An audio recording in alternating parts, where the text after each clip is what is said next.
सभी भक्तजनों को जय श्री कृष्ण। श्री मैत्रेय जी कहते हैं, एक क्षण में ही सारा आकाश मेघमाला से गिर गया। सब ओर भयंकर गड़गड़ाहट के साथ बिजली चमकने लगी। निष्पाप विदुर जी, उन बादलों से खून, कफ, पीप, विष्ठा, मूत्र एवं चर्बी की वर्षा होने लगी और ध्रुव जी के आगे आकाश से बहुत से धड़ गिरने लगे। फिर आकाश में एक पर्वत दिखाई दिया और सभी दिशाओं में पत्थरों की वर्षा के साथ गदा, परिध, तलवार और मूसल गिरने लगे। उन्होंने देखा कि बहुत से सर्प वज्र की तरह फुफकार मारते रोषपूर्ण नेत्रों से आग की चिंगारियां उगलते आ रहे हैं। झुंड के झुंड मतवाले हाथी, सिंह और बाघ भी दौड़े आ रहे हैं। प्रलय काल के समान भयंकर समुद्र अपनी उताल तरंगों से पृथ्वी को सब ओर से डुबाता हुआ बड़ी भीषण गर्जना के साथ उनकी ओर बढ़ रहा है। क्रूर स्वभाव असुरों ने अपनी आसुरी माया से ऐसे ही बहुत से कोतक दिखलाए जिनसे कायरों के मन कांप सकते थे। ध्रुव जी पर असुरों ने अपनी दुस्तर माया फैलाई है। यह सुनकर महाकुछ मुनियों ने आकर उनके लिए मंगल कामना की। मुनियों ने कहा, उत्पान पाद नंदन ध्रुव, शरणागत भय भंजन, शारंग पाणी भगवान नारायण तुम्हारे शत्रुओं का संहार करें। भगवान का तो नाम ही ऐसा है जिसके सुनने और कीर्तन करने मात्र से मनुष्य दुस्तर मृत्यु के मुख से अनायास ही बच जाता है।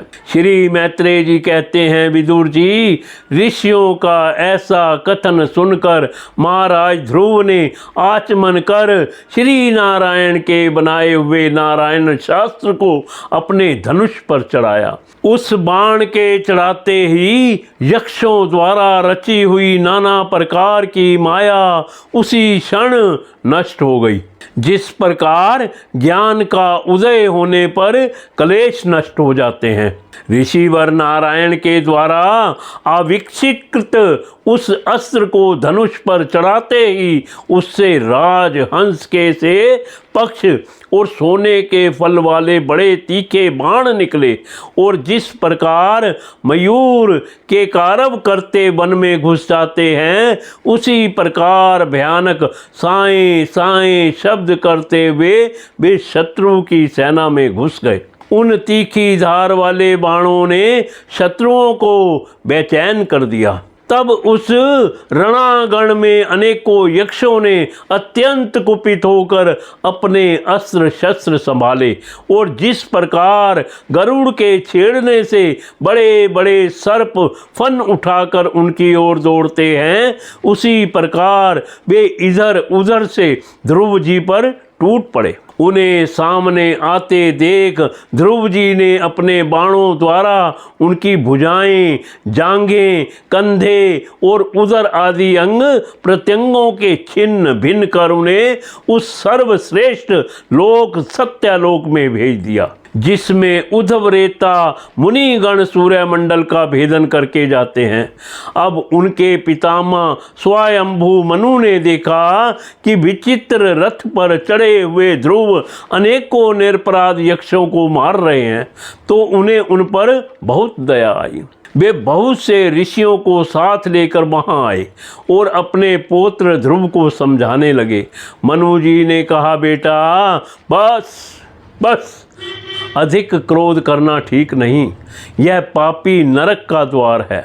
इसी के वशीभूत होकर तुमने इन निरपराध यक्षों का वध किया है। तात तुम जो निर्दोष यक्षों के संहार पर उतर रहे हो, यह हमारे कुल के योग्य कर्म नहीं है। साधु पुरुष इसकी बड़ी निंदा करते हैं। बेटा, तुम्हारा अपने भाई पर बड़ा अनुराग था, यह तो ठीक है, परंतु देखो उसके वध से संतप्त होकर तुमने एक यक्ष के अपराध करने पर प्रसंगवश कितनों की हत्या कर डाली। इस जड़ शरीर को ही आत्मा मानकर इसके लिए पशुओं की भांति प्राणियों की हिंसा करना यह भगवत सेवी साधुजनों का मार्ग नहीं है। प्रभु की आराधना करना बड़ा कठिन है, परंतु तुमने तो लड़कपन में ही संपूर्ण भूतों के आश्रय स्थान श्री हरि की सर्वभूतात्म भाव से आराधना करके उनका परम पद प्राप्त कर लिया है।